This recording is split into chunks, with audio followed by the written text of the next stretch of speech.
दो दिन के जिंदगी, दो दिन के ही जमाना है। यहाँ ना केहू आपन ना केहू बेगाना है। नाते रिश्तेदार ये घर परिवार डीजे विकास सिमरही सब एक दिखावा है। हकीकत ये है कि एक ना एक दिन सबका इस संसार छोड़ के जाना है, इस संसार छोड़ के जाना है।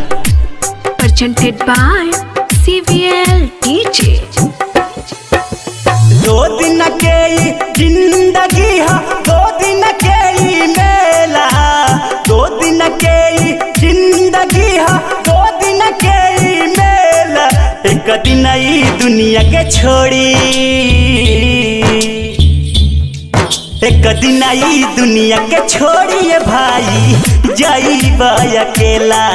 एक दिन ई दुनिया के छोड़े भाई जाइबा अकेला। दो दिन के जिंदगी है, दो दिन के मेला, दो दिन के जिंदगी है, दो दिन के मेला। एक दिन ई दुनिया के छोड़ी, एक दिन ई दुनिया के छोड़िए भाई जाइबा अकेला।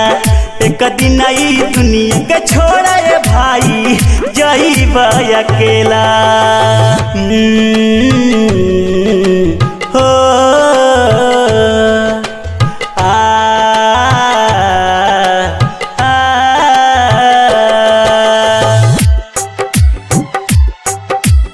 डीजे विकास सिमरही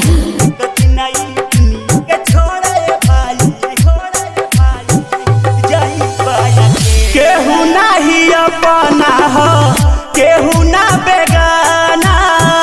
माया के नगर हई, माया के जमाना हो।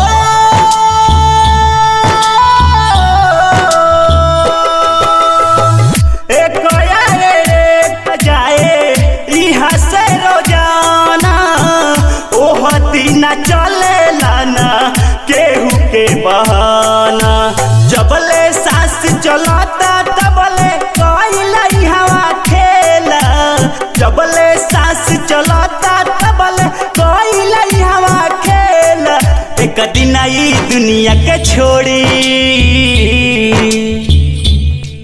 एक दिन ई दुनिया के छोड़िए भाई जाइबा अकेला।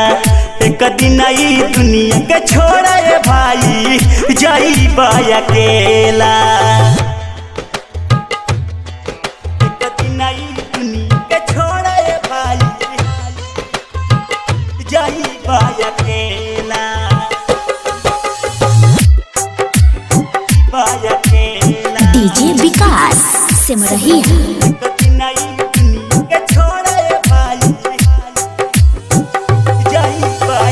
संगे नहीं जाई तोहरा मोहल्ला मकानावा, रह जाई है सारा दौलत खजानावा। हो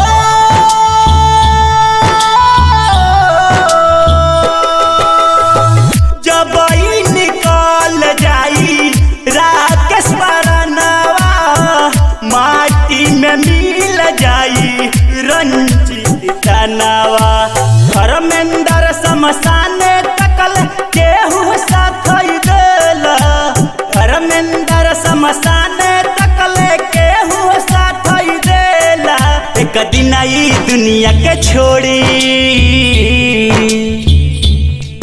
एक दिन ई दुनिया के छोड़िए भाई जाइबा अकेला। एक दिन ई दुनिया के छोड़े भाई जाइबा अकेला। CVL recording studio Laxmipur.